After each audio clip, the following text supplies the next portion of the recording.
método é prata, modelo mental é ouro. A pessoa só vai conseguir implementar uma metodologia se ela tiver um modelo mental adequado. Você com sua esposa, você com seus funcionários, todas as relações, elas têm um triângulo dentro delas. E se a pessoa vive nesse triângulo, ela vive em drama. Entendi. E uma relação dramática, uma relação terrível. Então a pessoa foge de conflito o tempo todo, desordem emocional. A pessoa, por exemplo, pensa demais, overthinking, pensa e não executa. Por conta do quê? Desordem emocional. Aí a gente vai numa camada mais profunda, uma camada filosófica. Tá. Qual é a virtude que falta para essas pessoas? Não tem como não ter sombra. Sim. Eu não quero ter nenhum defeito, isso é impossível. Eu não quero ter defeito nenhum, isso é sua vaidade. Aí isso já é um defeito, né? Defendo muito a ideia de construir uma vida épica, né? Uma vida onde você prospera em todas as áreas da vida. Mas isso é uma camada mais rasa para as pessoas entenderem. O que é a camada mais profunda, que é o alicerce? É virtude, o cara tem que desenvolver virtudes. Mas quando isso vai gerar dinheiro para você? Não estou preocupado com isso. Porra, eu vou fazer o quê? Aí eu vou comprar mais Rolex? Aí agora vou comprar um Patek Philippe. Pô, foda-se a Patek Philippe, entendeu? Muita gente morre de medo de ser traído, mas as pessoas se traem todos os dias. Trai a visão que eles têm para a própria vida, a pessoa se trai agindo de forma que é incongruente com a visão que essa pessoa tem de longo prazo. Quem tem visão de longo prazo? As pessoas não têm.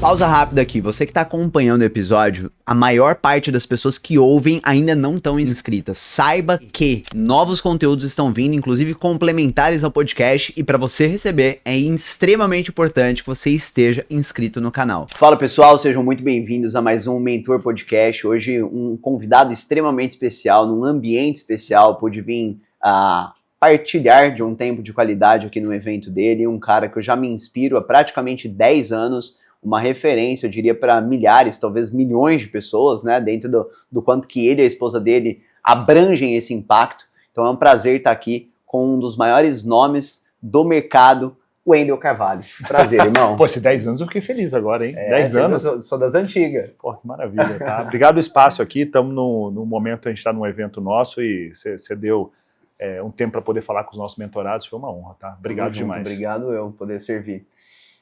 Wendel, já começando um pouco do que eu tenho visualizado, né, ao longo desses anos e que você traz muito, existe uma frase que diz que método é prata, modelo mental é ouro. O que você pensa sobre isso? Faz total sentido, né? Se a gente for parar para pensar que metodologia, inclusive, pode ser largamente copiado, com o tempo isso vira commodity, com o tempo é gente copiando gente, a gente fazendo parecido com outras pessoas, isso faz total sentido. E a pessoa só vai conseguir implementar uma metodologia se ela tiver um modelo mental adequado. E é o que a gente mais vê. A gente tem centenas e centenas e centenas de mentorados, mais de 1 milhão de alunos eu tenho dentro das plataformas da Hotmart, 1.170.000 alunos. Caramba. E a gente vê o desafio que é o seguinte, a gente tem lá, olha, isso aqui que você tem que fazer. Se o cara fizer, a gente sabe que ele chega lá. E aí a gente vê que a maioria das pessoas não faz. E a gente vai atrás, a gente liga, a gente manda mensagem, a gente cria automações. Mas a pessoa está presa num modelo de pensamento. E é um modelo de pensamento que faz essa pessoa entrar no famoso modo de sabotagem. E a pergunta é por que a pessoa entra nesse modo de sabotagem? Por que o modelo de pensamento dele ainda é daquele jeito? E aí tem diversas camadas que a gente pode falar sobre por que a pessoa acaba, entre aspas, se sabotando, porque não é uma sabotagem, a gente chama isso de ganho secundário, a pessoa está buscando um ganho secundário em vez do ganho primário. O ganho primário seria prosperar, enriquecer, mas a pessoa escolhe o ganho secundário. E aí essa pessoa acha que ela está se sabotando, mas ela está escolhendo uma outra coisa só. Então aí tem uma questão de modelo de pensamento e essa pessoa ela entra num processo que nós chamamos de desordem emocional. A pessoa tem as desordens emocionais, nunca foram tratadas, e essa pessoa não sabe por que quando acontece uma situação na vida, você tem que pegar essa metodologia, implementar e enriquecer, como você explica para os teus mentorados. E aí simplesmente a pessoa ela fala, entendi a metodologia. Ótimo, então você vai lá fazer? Vou lá fazer. Tá, mas se você fizer, você vai ter um benefício na sua vida. Eu vou comprar o carro do ano, eu vou trocar de apartamento, eu vou conseguir me posicionar, vai ser melhor a sua vida, vai. Play, ok. Aí passa uma semana, a pessoa não fez nada. O que tá por trás disso? Legal. Entende? Então, aí entra a questão do modelo de pensamento, aí entra a questão da pessoa entender por que ela escolhe o ganho secundário. Legal. Entra ela entender quais são as desordens emocionais que estão dentro da vida dela e como é que ela pode mapear essas desordens e resolver essas desordens. E qual é a melhor forma dela fazer isso? Porque assim, só especificando, né? Acho que algumas pessoas podem não saber. O ganho secundário seria tipo, eu não aplico e aí Eu recebo atenção em troca. Exato. Eu tenho depois eu até posso distribuir para as pessoas, deixar aqui embaixo um PDF direto que elas baixam, que é mais de 50 ganhos secundários. Caraca. Então, deixa eu te dar um exemplo de ganho secundário. A mulher sabe que a mensagem dela tem que ir para a internet. Ela sente isso no coração dela. E a minha mensagem para a internet vai ser incrível, eu vou conseguir impactar as pessoas, conseguir fazer dinheiro. Ótimo, faz total sentido. Então você tem que fazer isso para tua mensagem ir para a internet. E aí vai 1 ano, 2 anos, 3 anos, não vai. E aí, uma vez essa mulher cai na minha frente ali, ela aparece para mim e ela fala, eu não consigo fazer meu produto digital e ele não vende. Aí eu olhei para ela e eu falei, que idade você tem? E ela falou, eu tenho 40 anos. Você é casada? Sou. Vocês têm filhos? Não. Você quer ter filho? Quero. Há quanto tempo você quer ter filho? Nossa, eu penso, eu tenho esse desejo já tem alguns anos já. E há quanto tempo você está tentando fazer esse digital, a empresa funcionar? Há vários anos já. E não vai, né? Pois é. Se o digital funcionar, ou se a empresa tracionar, você vai ter mais ou menos tempo e espaço para que um filho venha para sua vida. Ela falou, menos tempo. Ela começou a chorar já. Ela falou, você entende então que na verdade o que você quer é ter um filho? E você entende que você está se protegendo desse processo, escolhendo não fazer dar certo, mas não olhando para o que realmente é mais importante agora? E ela começou a chorar e a ficha caiu. Então, qual é o ganho secundário dela? É abrir espaço para ser mãe. Sim. Só que por conta de um ruído interno, uma turbulência interna, ela não consegue olhar para o que é mais importante naquele momento. Então, ela está escolhendo o ganho secundário. Então, parece que a pessoa está se sabotando. Não, ela está escolhendo o que é mais importante naquele momento, só que ela não tem clareza sobre isso. E aí, um outro exemplo, a pessoa, ela é uma pessoa que, ao longo da vida, ela sempre foi julgada, sempre foi recriminada na infância por ter feito um risco fora do desenho, por não ser a criança perfeita. E o pai projetou naquela criança a filha perfeita, e ela tem que ser perfeita em tudo que ela faz. Essa criança cresce e agora essa criança se tornou um adulto, essa pessoa não consegue pegar um produto que ele está 70% pronto, né? Exato, e fazer. Então essa pessoa escolhe o ganho secundário de não ser julgado novamente, porque é uma dor muito grande, essa é a criança de 7 anos que ainda habita dentro da mulher de 30 anos de idade, do homem de 30 anos de idade. Então essa pessoa escolhe sempre o ganho secundário, que é não se expor, que é não ser corrigido, que é não ser criticado, não ser julgado, não ser cancelado, ou seja lá o que for. Então essa pessoa escolhe o ganho secundário. No caso, e outras pessoas, por exemplo, tem muitas pessoas que, se eu começar a fazer mais dinheiro, eu vou gerar mais problema na minha família. Porque quanto mais dinheiro eu faço, eu percebo que as pessoas ao meu redor da minha família vão tendo problemas e caindo doente. Aí essas pessoas vão ficando doentes para que eu pare e vá com o meu recurso salvar essas pessoas. Aí essas pessoas começam a ter problemas de ordem maior. Antigamente o problema que as pessoas da minha família, irmão, pai, mãe, trazia, eram problemas desse tamanho. Conforme sua potência e nível financeiro aumenta, muitas vezes o problema das pessoas ao seu redor aumenta também. E você agora tem mais recurso para poder salvar mais as pessoas. É como se alguém está vendo que você tem possibilidade e a pessoa se afoga no raso. Aí você tem mais possibilidades, você tem agora uma lancha, um veículo, a pessoa se afoga no fundo, até que a pessoa está pulando em alto mar para que você possa salvá-la. Quanto mais recurso você tem, o problema das pessoas ao redor começa a aumentar. Aí essa pessoa inconscientemente começa a fazer o quê? Já sei, eu vou ficar sem recurso, sem potência, para que as pessoas percebam que eu não posso salvá-las. Então é mais ou menos assim. Eu estou te salvando no rasinho. Eu tenho um nível financeiro, eu faço 10 mil por mês, e os problemas que as pessoas ao redor vão arranjando, eu vou resolvendo com os meus 10 mil reais por mês. Daqui a pouco eu percebo que se eu fizer 30, 40 mil por mês, os problemas vão aumentando. Então eu já sei, eu vou começar a fazer 7 mil por mês, porque aí todo mundo vai ficar evidente. Porra, essa pessoa não tem como me resolver a vida. Aquela coisa, mãe, pai, irmão, colega, você não tá vendo, não tenho nem pra mim, como é que eu vou te ajudar? Aí a pessoa fala, uau, verdade. Então tá bom. Então aí cria-se uma dinâmica que é, a pessoa fica presa de um lado da relação, o outro fica preso também, e fica uma tensão do tipo, se eu crescer demais, se eu começar a avançar, o outro exige de mim. Ou ele cai doente, ou ele me ameaça, ou ameaça emocionalmente, cria medo, culpa e vergonha, que são os 3 elementos de uma relação completamente tóxica, né? Medo, culpa e vergonha.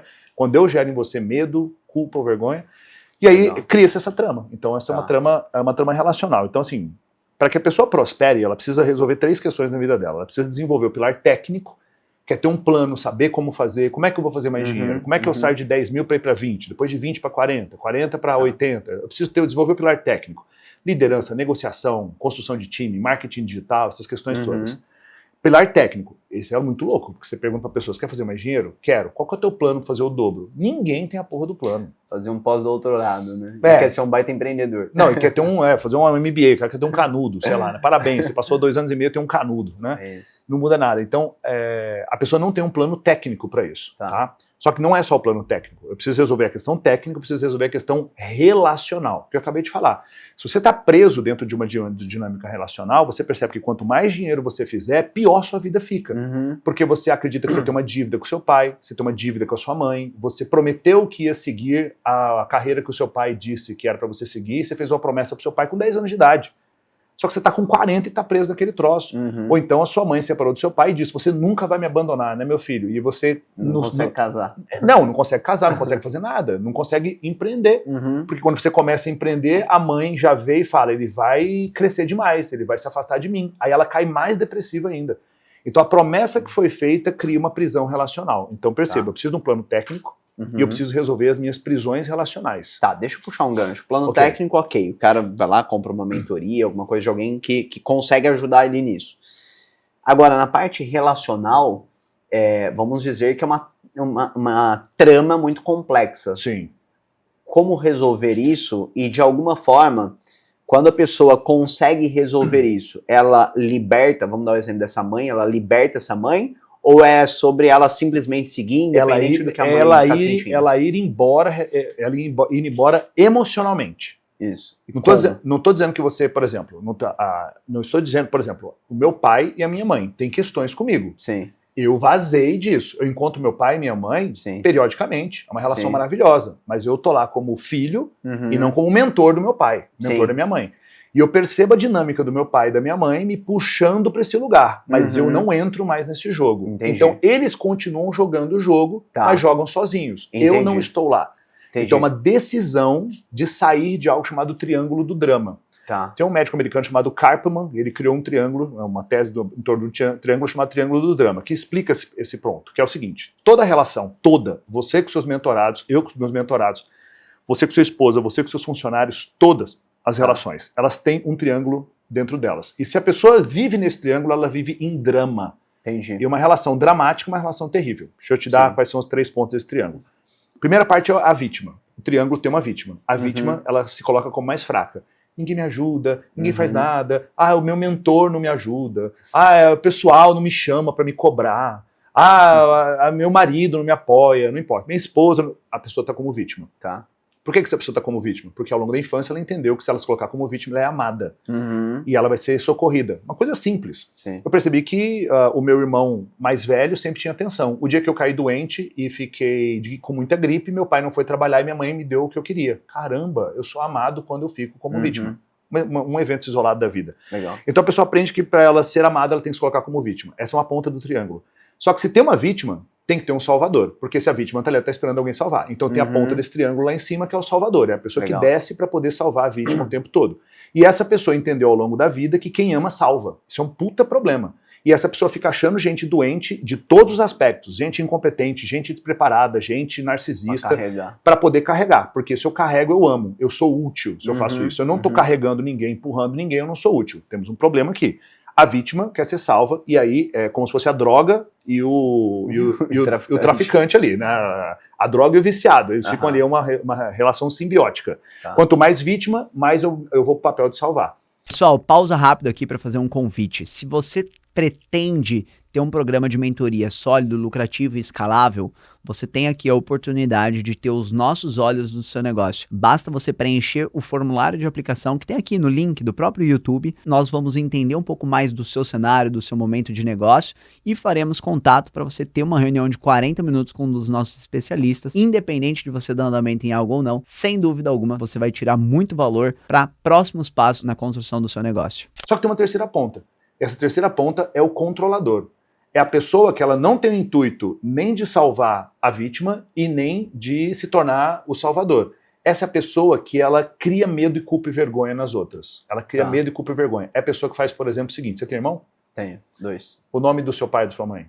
Ricardo e Marilúcia. Maravilha. O Ricardo vira para você assim: meu filho, você está prosperando, né? E o seu irmão? Vai fazer nada por ele? Porque você sabe, a gente é uma família, né? Nós somos uma família. Sabe o que eu fiz por você? Deixa eu te contar uma história lá na sua infância, do seu irmão. E aí pronto, começa a gerar em você medo de ser rejeitado pela família, vergonha de não estar fazendo alguma coisa, você se sente culpado. E porra, não tem nada a ver com isso. Sim. Entendeu? Quem pariu Mateus que embale o berço, entendeu? Seu filho é seu, não é meu. Meu filho tem outro nome, né?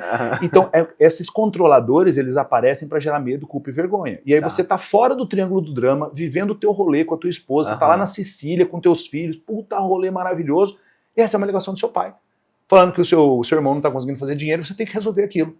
Então é ele no papel de controlador, tentando você colocar no papel de salvador para que você vá resolver o problema de uma vítima, que talvez nem é vítima. O controlador quer colocar a pessoa no papel de vítima e colocar o outro no papel de salvador. Aí essas pessoas, elas ficam magneticamente chamando as pessoas para dentro desse triângulo. Elas ficam magneticamente, vem jogar comigo. Só que é um jogo nocivo, é um jogo de perde-perde, todo mundo perde. Só que eles estão querendo ganho secundário. O que é o ganho secundário? Se eu estou aqui controlando a vida das pessoas, porque essa pessoa pensa o seguinte, se eu não estiver aqui puxando as pessoas e resolvendo as pessoas, a família não funciona. Entende? É que se eu não estiver salvando as pessoas, ninguém avança. Eu me sinto amado quando eu sou salvo por alguém. E aí é uma loucura. O controlador, ele vai ficar cobrando a vítima para sair daquele estado. Ele não vai fazer nada por ela. Ele vai falar, você tem recurso, você deveria fazer, você deveria mudar a sua vida.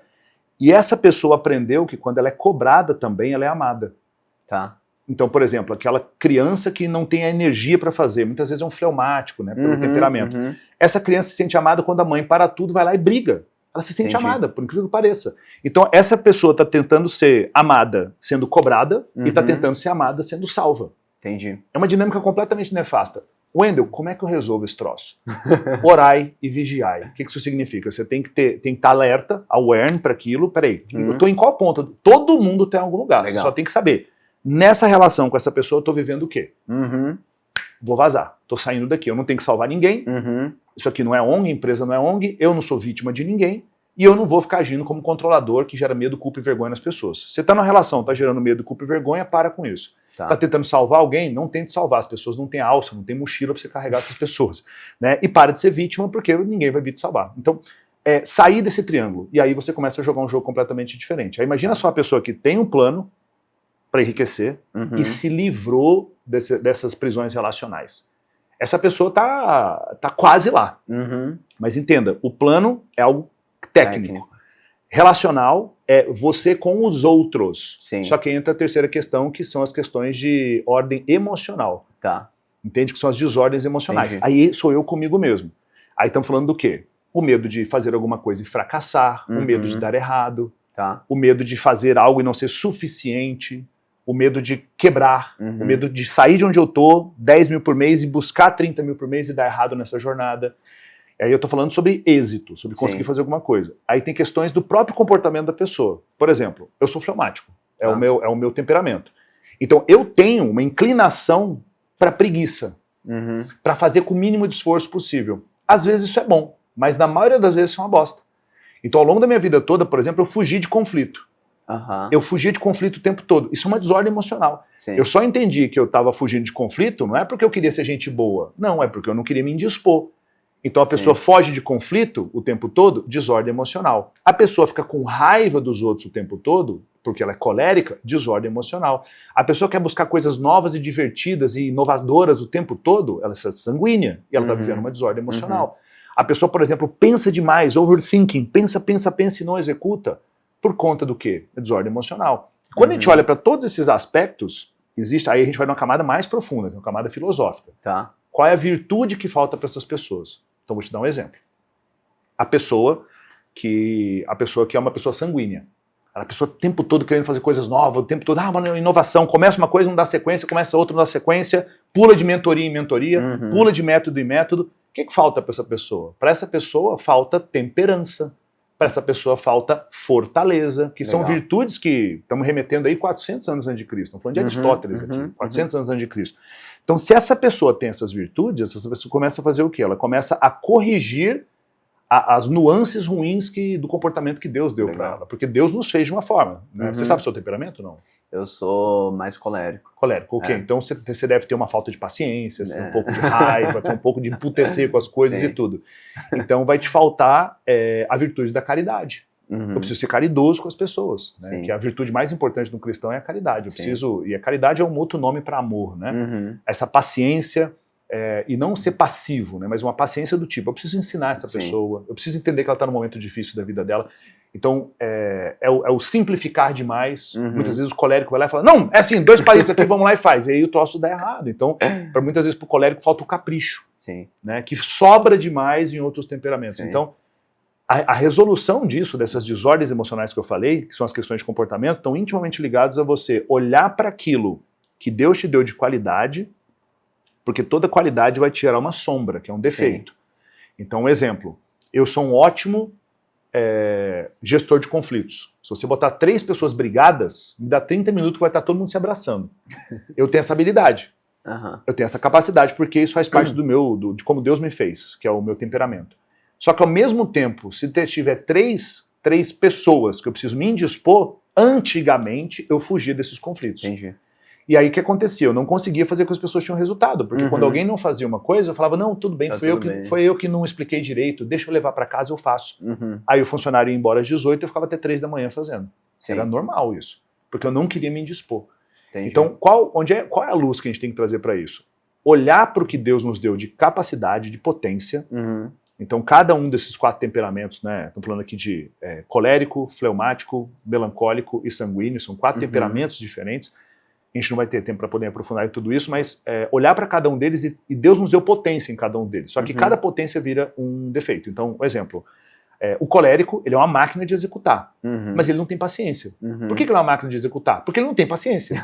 Então ele tem que ser a pessoa que executa muito bem, realiza muito bem, é um trator para colocar a coisa para frente, mas ele tem que tomar cuidado para não passar por cima das pessoas, para não ferir as pessoas.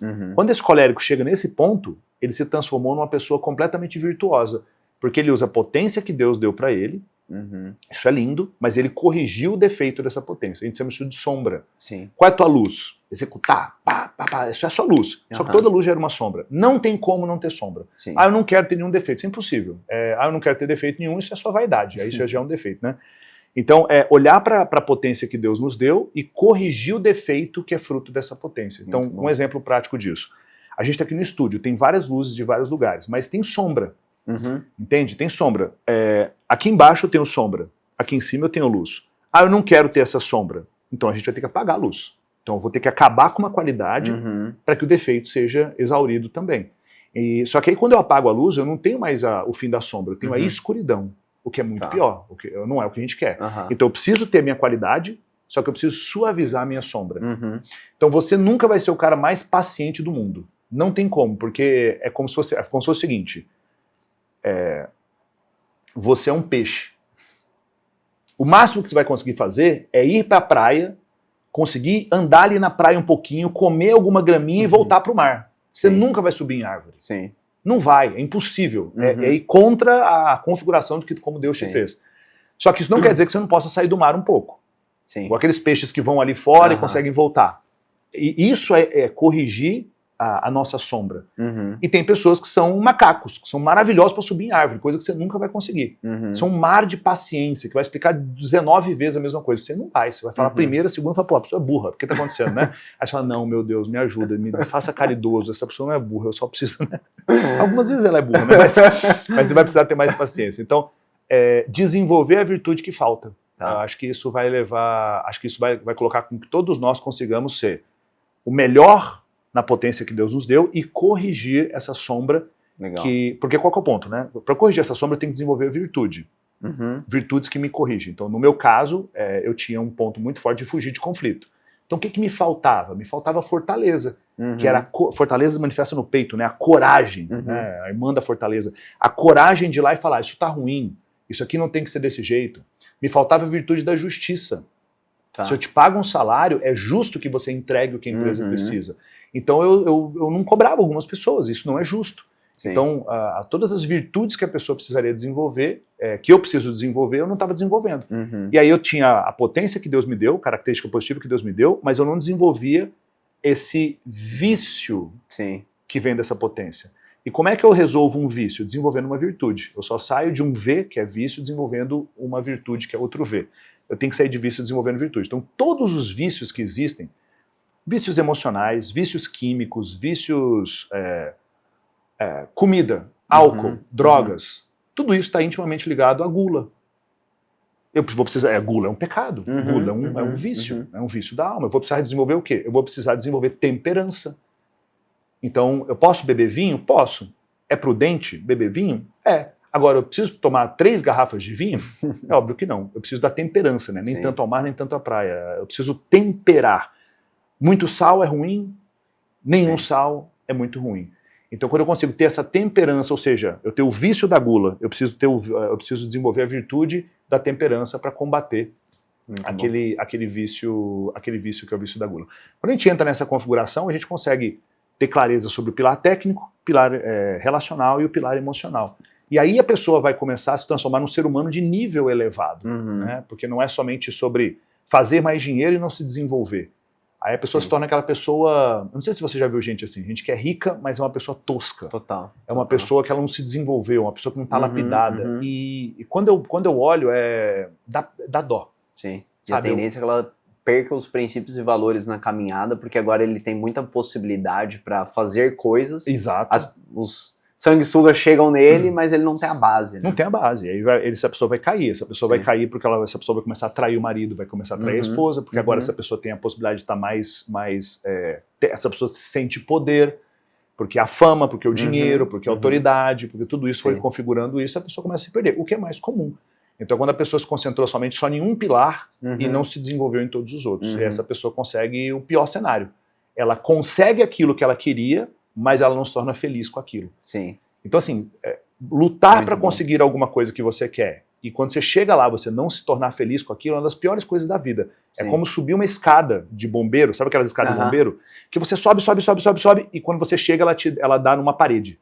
Não foi numa janela. Sim. Porque a expectativa é que você vá subir aquela escada durante muito tempo e vai chegar numa janela, que te leva para dentro do prédio. Mas é quando você sobe e percebe que depois de subir tanto, você se dá cara a cara com uma parede de concreto e você fala, caramba, e aí? Lutei tanto por isso e agora? Não estou me sentindo feliz, não estou me sentindo realizado. Né? Total. O cara tem um vazio muito maior do que quando ele acha que ele está insatisfeito porque ele não chegou. Agora ele chegou e continua, realmente. Wendel, e aí 2 coisas que eu queria puxar com você. Uma, você e a Karina são grandes referências pensando no pilar conjugal. Tá. O que você diria, acho que tem até bastante associação com o que a gente estava falando agora, que são os principais pontos de atenção, principais pilares para que se construa uma relação conjugal realmente próspera? Para mim é o seguinte, trazer Deus para dentro do relacionamento. Tá. Não tem um outro caminho, sabe? Eu até brinco, né? Não tem como fugir do homem de Nazaré. O carpinteiro vai te achar onde é que você for, né? Então é trazer Deus para dentro do relacionamento, é trazer Cristo para dentro do relacionamento. É um relacionamento cristocêntrico, né? Onde Cristo está, a figura de Cristo está ali. E quando eu digo a figura de Cristo está ali, são as virtudes de Cristo que estão ali. Então, por exemplo, né? Existem 7 grandes virtudes, né? São 4 virtudes humanas e são quais? Aristóteles já falava disso há muito tempo, e são 3 virtudes que são virtudes espirituais, né? Fé, esperança e caridade. Então, se eu trago para dentro do meu relacionamento fé, esperança e caridade, o relacionamento muda completamente. Entende? Por exemplo, caridade é amor, é amar. Quando eu digo amar, eu sirvo. Se eu não amo, eu não sirvo. Se eu amo, eu tenho paciência. Se eu amo, eu olho para as necessidades do outro e faço das necessidades do outro uma necessidade minha. Então, dentro do Protagon, que é um evento nosso, a gente bate muito nisso, né? Os casais, quando a gente vai começar a falar de relacionamento amoroso no Protagon, a gente faz um processo que é clarificar um pilar do relacionamento, que é a seguinte frase: as suas necessidades são minhas necessidades. Legal. Então imagina você diariamente virar para o teu marido, para tua esposa e dizer isso para ele, pensar isso, sentir isso. Meu amor, quais são as suas necessidades? Porque se são suas necessidades, vão ser minhas necessidades também a partir de agora. Não somos uma só carne? Se é uma só carne, quando alguma coisa vai espetar aquela carne, vai doer. E não vai doer só nenhum, vai doer dos dois. Somos uma só carne, está completamente entremeado ali.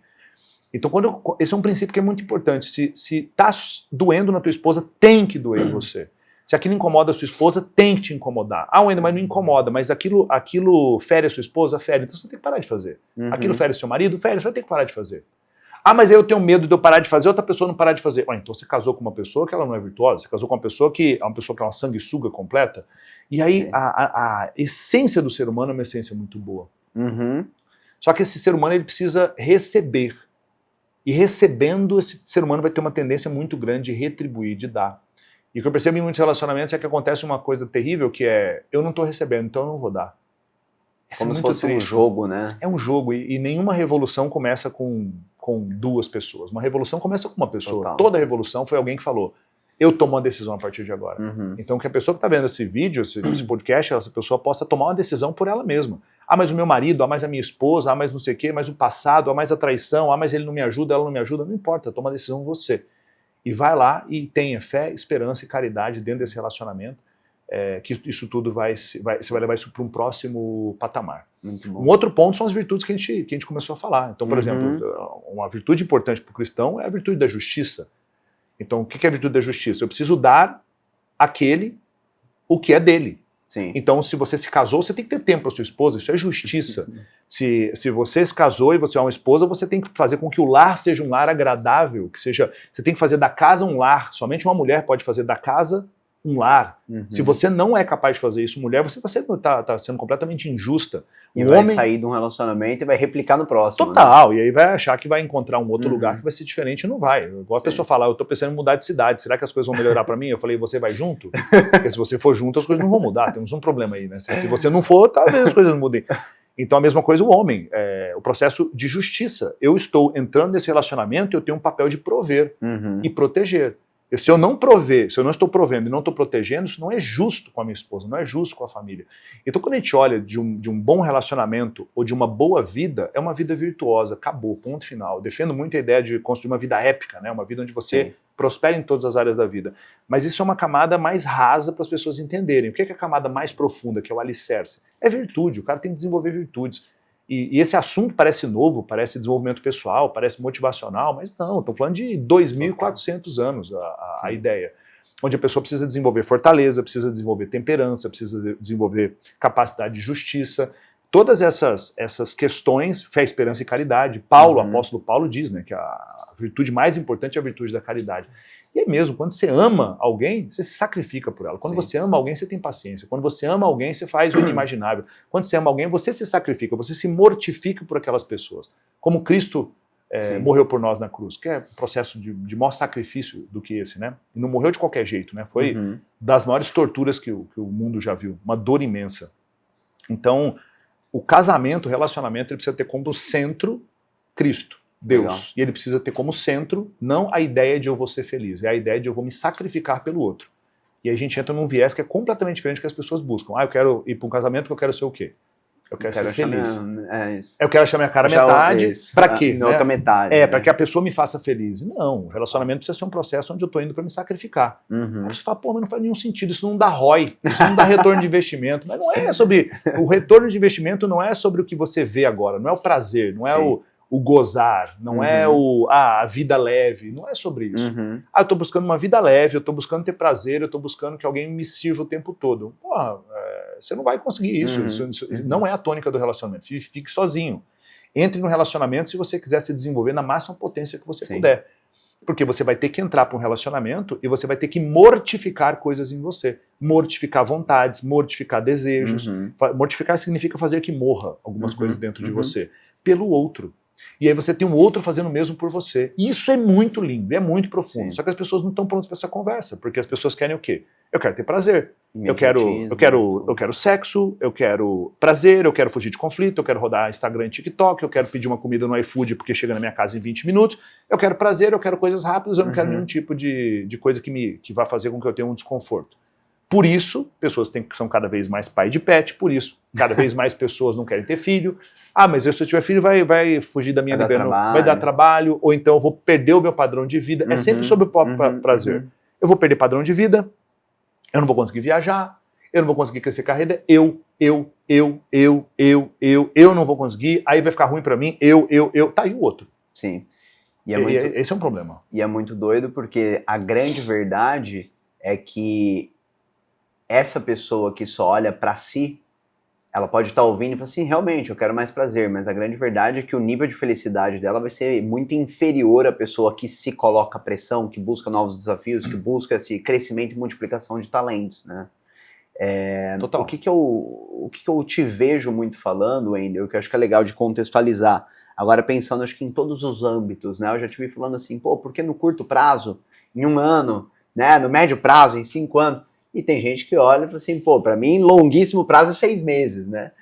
Só que olhando até falando da minha jornada, da sua, cara, você tá há 18 anos, né, por aí, na área de... É isso. Desenvolvimento humano, é. Exato, 18 anos. Então, eu queria entender de você sobre essa visão de curto prazo, longo prazo, e em paralelo a isso, a busca contínua por um novo ponto B. As pessoas, elas acham que a vida onde ela tá buscando um novo objetivo, e aí ela chega e ela vai buscar o próximo, é uma vida que, pô, a pessoa está insatisfeita. Só que na minha concepção é o propósito da vida, é multiplicar, é avançar, obviamente, considerando todas as áreas, mas o que você consegue trazer sobre isso? Sobre o longo prazo, médio, longo prazo, e sobre sempre você estar buscando, sim, melhorar, e a consequência, né, da busca por um novo objetivo é justamente a construção de mais virtudes, é justamente se tornar uma pessoa melhor. E aí né? tem até me ajuda com todas as nuances da pergunta, eu vou responder, talvez eu me perca em alguma coisa, né? Mas eu acho muito engraçado quando a pessoa fala, mas eu não estou satisfeito. É muito curioso isso. Aí eu pergunto para a pessoa, tá, e quando é que você esteve satisfeito? Quando foi que você parou, por exemplo, na sua vida e você ficou 3 anos satisfeito com uma situação? Me aponta. Ninguém me diz. Porque isso não existe. Sim. Ah, eu quero estar satisfeito. Isso não existe. É uma busca maluca por estar feliz aqui. Você vai ter sopros de felicidade, nuances de felicidade, momentos onde você sente um nível de felicidade, um nível de estou vivendo um momento agradável. Mas isso logo se esvai. Sim. Porque não é possível e não existe nenhuma possibilidade de você ser feliz aqui. A única possibilidade que existe da felicidade é na vida eterna. Não existe. Isso aqui é a preparação para a vida eterna. A felicidade completa só acontece em Cristo. Sim. E essa é uma preparação. Então esse é o nosso processo de passagem, de purificação, para que a gente se torne a pessoa capaz de buscar o céu, de buscar a santidade, como somos convidados dentro das palavras de Cristo.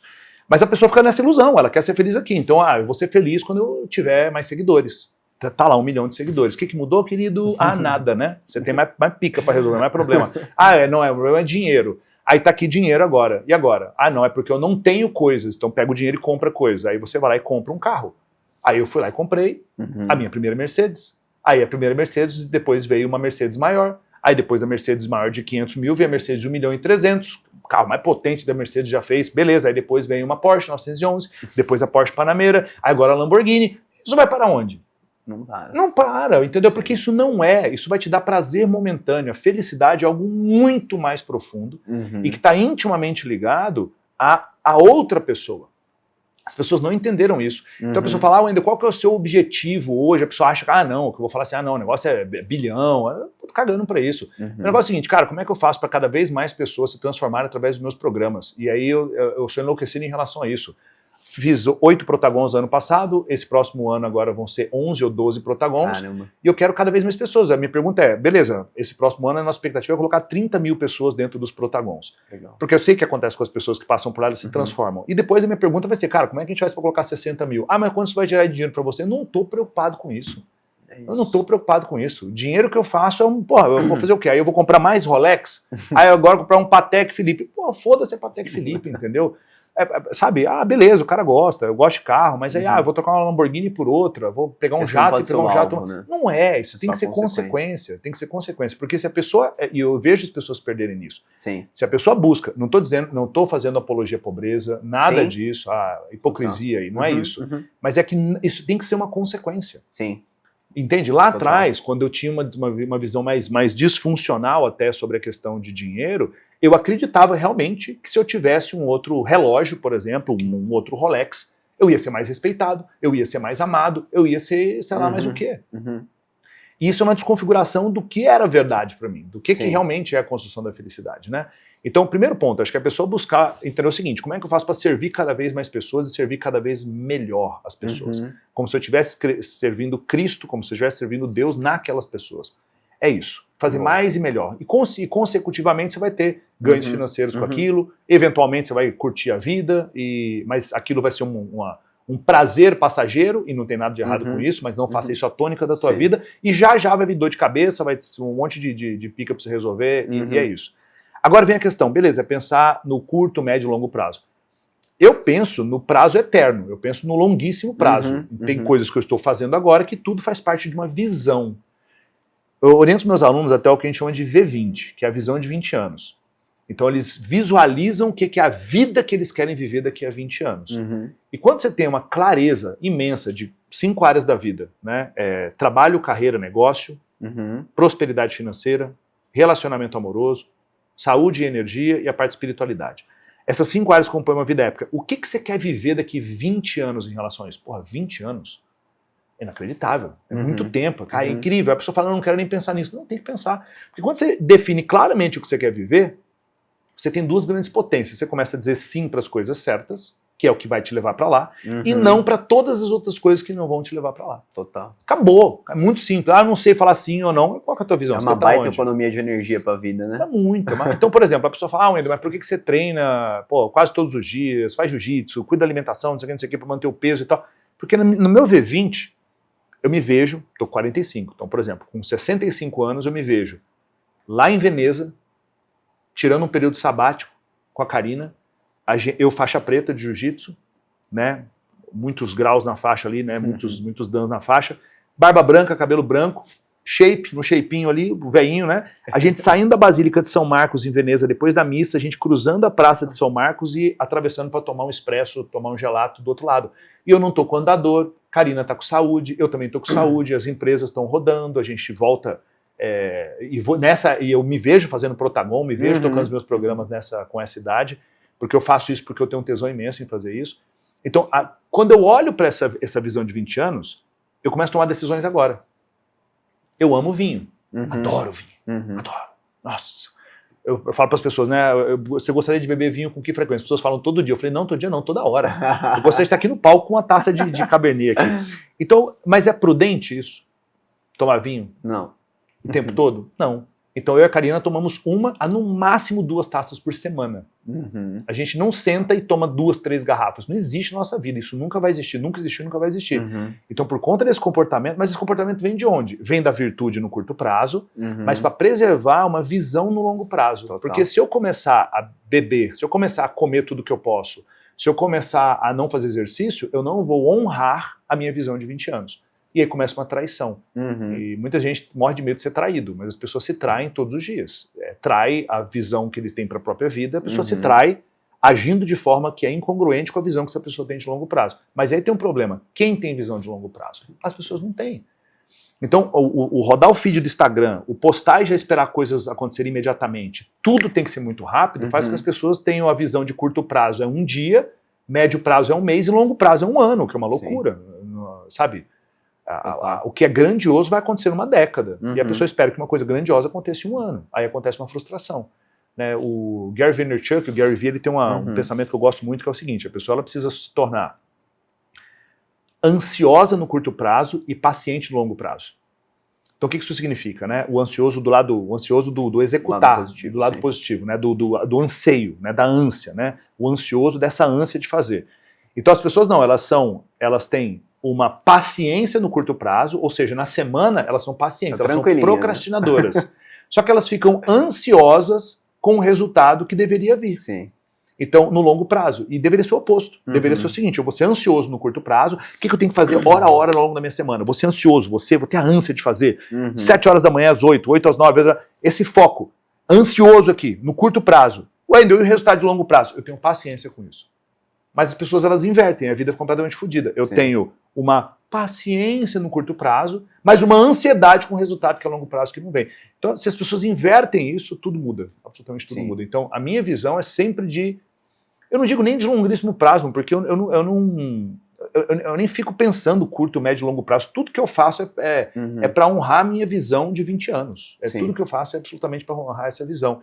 Então, o que eu vejo para o nosso trabalho de forma filantrópica, o que eu vejo para negócios, o que eu vejo para sociedades que eu quero ter, eu tenho isso tudo nossa visão de 20 anos, na minha visão de 20 anos, que é alinhada com a visão de 20 anos da Karina, e eu jogo esse jogo. E para que você consiga gerar esse tipo de legado para a pessoa que nos ouve, que é pai, por exemplo, e dentro de tudo que tem acontecido, justamente do que a gente estava falando, né? Pô, se eu olho ali o YouTube Kids, por exemplo, Kids nada, é uma loucura aquilo ali. Então, o que você diria que são os principais rotineiros, as principais atitudes que a gente tem que se atentar para construir filhos fortes. Até no âmbito, às vezes, da pessoa tá prosperando muito e aí ela gera uma descompensação, né, tirando os desafios do filho. O que você acha que são os pontos chaves ali para uma paternidade assertiva? Eu acredito que é o seguinte, né, eu tenho tenho filho e eu já sou avô, não sei se você sabe. Eu sei. Né, então, a minha netinha Lívia tá indo para 1 ano, né? Então, o que é o ponto importante? Eu acredito que você precisa ter proximidade com o teu filho, e essa proximidade, ela é principalmente para que você possa passar os valores da família. O que a família realmente tem de valores? Então, por exemplo, eu percebo o quanto, em alguns aspectos, meu pai e minha mãe não passaram tanto alguns valores que eu acho que... porque eles foram meio mão frouxa, assim. Do tipo, não quer ir pra catequese, não vai. Não quer ir pra missa, não vai. Não quer fazer tal coisa, não vai. E deveriam ter sido mais rígidos com isso, né? E aí eu passei essa frouxidão em muitos momentos pro Gabriel. Então, se eu voltasse um tempo hoje, seria estar mais próximo em relação ao catolicismo, em relação a uma vida de oração, em relação a uma vida de atividade física. Não o faz do jeito que laissez-faire, deixa aí, faz do jeito que você quiser. Um pouco mais de postura para defender os valores da família. Acho que esse é um ponto importante. Tem que estar próximo. E junto com isso, só que vem aquela questão. Se você não desenvolver musculatura emocional no teu filho, ele vai ser moído pelo sistema. Certo. Então você precisa desenvolver essa musculatura emocional. Como é que eu desenvolvo musculatura emocional? Criando ambientes de dificuldade. E ambientes de dificuldade, eles podem ser reais ou eles podem ter algum nível de simulação. Mas tem que ter desafio. Eu não tô falando, eu já vi o Flávio falando sobre isso, né? Não é porque o cara tem um Rolls Royce, ele vai botar o filho para poder andar de ônibus. Não é sobre isso. Poderia ser? Poderia, mas não é sobre isso. Mas se o menino anda de Rolls Royce o dia inteiro, por exemplo, não é o caso da maior parte da audiência nossa, porque isso tô falando de 0,001% da população. Mas quais são outros aspectos que eu posso criar ambiente de desafio para ele? Bota o guri no jiu-jitsu, o guri apanhar todo dia. Sim. Entende? Ele bota ela numa aula de dança, sua filha numa aula de dança, ou seja lá o que for, para ter um professor exigente. E ela ir para casa pensando, cara, eu preciso ser melhor, eu preciso ser melhor, eu preciso ser melhor. Porque senão, essa criança, qual que é o desafio que essa criança vai ter? Porque é aquela coisa, né? Os pais passaram por muitos desafios, esses desafios moldaram emocionalmente, eles se tornam pessoas muito fortes. Aí esse ambiente agora é um ambiente tão repleto de benefícios que os filhos se tornam fracos. A família vai para um lugar de empobrecer novamente, e aí vira o ciclo, né, de oscilação que acontece ao longo de toda a história da humanidade. Então, como fazer com que os filhos passem por processo de dificuldade? Então, eu tenho uma frase que eu costumo dizer que é: dificulte a vida dos teus filhos. Você tem que dificultar a vida dos seus filhos. Criar elementos que são reais de dificuldade ou elementos que eles são, só que não são elementos traumáticos. É diferente. Total. Então é como uma academia. Você vai na academia, você tem que ir aumentando o peso. Não pode aumentar do nada que vai machucar. Você vai ter lesão. Então o estresse, ele é salutar. Sim. Quando ele não gera lesão. O estresse, quando não gera um burnout, ele é muito bom.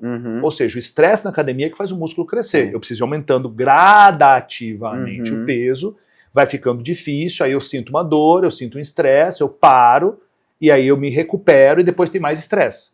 Então é como se fosse aquela coisa: dificulta a tua vida e digo que te amo. Dificulta a tua vida e digo que te amo. Sabe, você vai ralar pra caramba pra passar por uma prova, vai lavar louça, vai fazer a parada toda aqui em casa, mas a gente vai viajar depois pra Disney. Você vai ter minha atenção real. Exato. Então assim, é o estresse e o repouso. Muito então bom. é o dificultar a vida e o dizer, estar perto e dizer eu te amo. Então, se passar os valores, ter essa proximidade com o filho e dificultar a vida do filho, isso é importante. E onde é que os pais se perdem? Porque eles querem ser amigos dos filhos. Isso é um puta problema, Quer que o filho fique bravo com ele. Não quero que fique bravo, eu quero ser o maior confidente do meu filho. Isso é um fetiche do pai, porra. Cara, que loucura é essa? O seu filho vai ter os amigos dele. Você tem que saber qual é o teu lugar. Você tem um fetiche, você não consegue... o problema do cara que fala, eu quero que seja o melhor amigo do meu filho, é a tua vaidade. Você não consegue entender que o teu filho vai escolher um outro homem pra ouvir, se confidenciar e não você. Essa é vaidoso pra cacete. Você não tem que ser amigo do teu filho. Você tem que ser o pai. Porque vai ter outra pessoa que vai ser o melhor amigo do teu filho. Sim. E você é o lugar do pai. Você tem o seu melhor amigo, cada coisa no seu lugar. Aí é lindo o discurso. Nossa, que maravilha. O pai falando que quer ser o melhor amigo do filho. Que lindo. Não, é só a vaidade do cara. Sim. Ele não consegue lidar com a situação do filho ser confidente de outra pessoa e não ser confidente contigo. Sim. Do filho ouvir outro homem e não ouvir você. O teu papel é ser pai. Esse é o papel que você tem que estar. E as pessoas se perdem nisso e as pessoas aplaudem a questão do pai querer ser o melhor amiguinho do filho, porque não quer magoar o filho. E o amiguinho não magoa, o amiguinho tá junto, o amiguinho tá o tempo todo ali. Total. Wendel, encaminhando para o final e puxando mercado de educação, sem dúvida alguma, acho que a palavra perenidade de resultado é uma palavra que eu preciso trazer para falar sobre você, né, já há muito tempo performando enfim, a maior parte das pessoas entram e saem, o que você diria que são as principais características que fazem com que o Wendel, ou enfim, players que você conhece que são de grande relevância e que se mantêm lá, possuem? Quais são os principais fundamentos, pontos de atenção para que a pessoa se mantenha performando e não seja um voo de... O que mais acontece em tudo quanto é coisa, empreendedorismo, mercado digital, mercado de educação, em qualquer lugar, né, empresas como um todo. As pessoas chegam, elas performam de alguma forma e elas somem, né? Por quê? O foco está completamente em fazer dinheiro, e somente isso. O fazer dinheiro é uma parte importante, mas não pode ser somente isso, porque quando você não viu dinheiro, você desiste. Então, de fato, o que queima no meu coração é ajudar as pessoas. Isso é o que mais queima no meu coração. E aí vem dinheiro em muita abundância, épocas não vem dinheiro em tanta abundância, mas o que me mantém lá é a questão do propósito de servir as pessoas, de fazer mais pelas pessoas. Então esse é um ponto. O segundo ponto é que essa pessoa tem que estar, como o Tony Robbins diz, ele tem que estar hunger, ele tem que estar faminto. Porque vence não é o mais técnico, vence o mais faminto. Vai nocautear o cara que está entrando com mais sangue nos olhos. E essa fome, esse desejo, é algo complicado de ser ensinado para as pessoas. É o desejo sobre ser mais, é o desejo... a filosofia antiga nos ensina uma palavra que é maravilhosa, que é a magnanimidade. O que é a pessoa magnânima? Né? Se a gente vai fazer a etimologia da palavra, é separar em magna e ânima. Né? Magna, magnânimo, grandioso. Ânima é alma.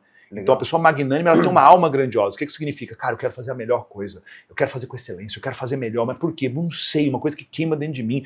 Tem que ser melhor, tem que ser maior, tem que ser mais impactante, tem que agregar, e tem que ser incrível, tem que ser bem desenhado. Ah, não tá perfeito, vamos melhorar então. Pô, vamos fazer uma taça melhor, vamos fazer um negócio melhor. Essa magnanimidade é um desejo que vai sendo treinado. Acho que esse é um outro ponto. E a capacidade de se reinventar. As coisas não estão funcionando, não desiste. Poxa, muda a narrativa, muda a forma como você faz, muda o approach, reduz o time, faz voltar a ser pequeno, depois você cresce de novo, cresceu de novo, busca crescer mais. Não está funcionando, muda um produto, muda uma narrativa, diminui o time de novo. Tem pessoas que querem ter um fetiche por uma linha reta. Não, eu vou ter sucesso se é uma linha reta, isso não existe. Sim. Eu já oscilei, já fiz muito dinheiro e pouco dinheiro diversas vezes, mas diversas vezes. É como uma ação.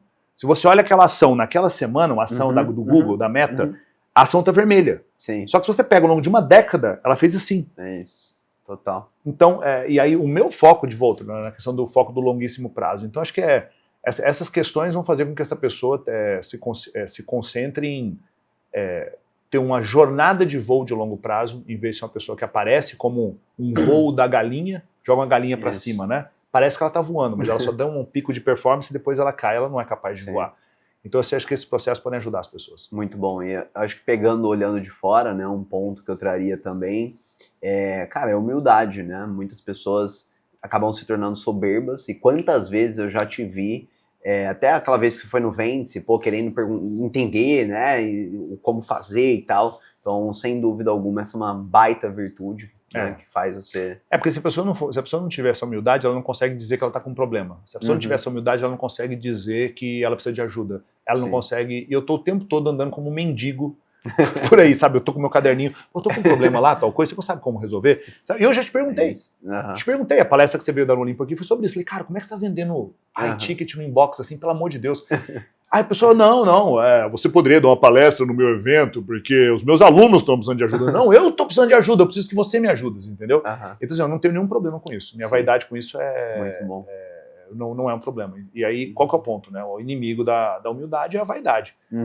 E eu só consigo, e olha que loucura, como é que eu faço para me tornar uma pessoa humilde? Porque a humildade é a cura da vaidade. Certo. Eu só me torno uma pessoa humilde se eu passar por um processo de humilhação. Sim. Eu preciso passar por um processo de humilhação. Se eu não buscar pequenas humilhações, eu não me torno mais humilde. Mas quem que acorda de manhã e fala, porra, hoje eu queria ser humilhado, eu queria passar por uma humilhação, eu queria ser humilhado, eu queria ser rechaçado, alguém podia cuspir na minha cara. Ninguém acorda com essa vontade. Mas é justamente isso que vai fazer com que a pessoa tenha um coração contrito, um coração humilde. Sim. E hoje em dia eu vejo muitas pessoas relatando eu tenho um problema. Mas na verdade não é um problema, é um pecado mesmo, né? É um problema. Não, isso não é problema, não. É pior, né? Muito bom. Irmão, para fechar, qual que é a sua visão futura para o mercado de educação, pegando o momento que a gente está, IA e tudo mais? O que você acha que são os principais pontos de atenção, de diferencial para se manter performando nesses próximos meses, próximos anos? É muito incerto, tudo muito Tá. incerto, porque eu até conversei com o JP da Hotmart, eles têm lá um núcleo de inteligência artificial muito grande, eles têm muito interesse com isso, eles falam, Endo, a gente consegue prever um pouco o que vai acontecer pelos próximos 2 anos. Uhum. Dali para frente a gente não tem como prever, porque o processo é exponencial, né? Uhum. Mas tem algumas coisas que nunca vão mudar. Então o que nunca vai mudar, por exemplo?